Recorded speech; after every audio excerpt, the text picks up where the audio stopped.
Quel est le rôle des maires?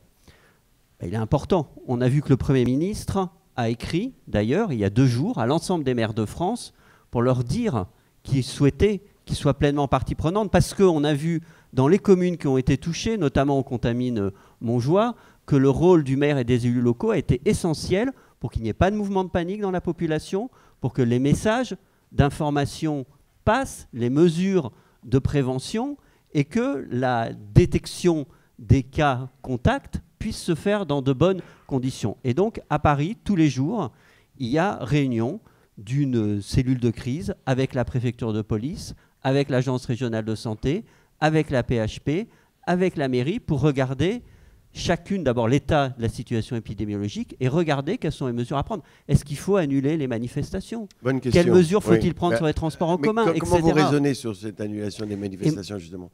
Est-ce que vous auriez annulé le match de foot? Eh bien, justement, ce n'est pas au maire tout seul à prendre la décision. Et la mauvaise polémique qui a eu lieu entre l'ancienne ministre de la Santé et la maire de Paris est très illustratrice. C'est-à-dire que, d'entrée, c'est très signifiant que la ministre de la Santé qui vient de quitter ses fonctions dise « Ah, mais la maire n'a pas fait assez ».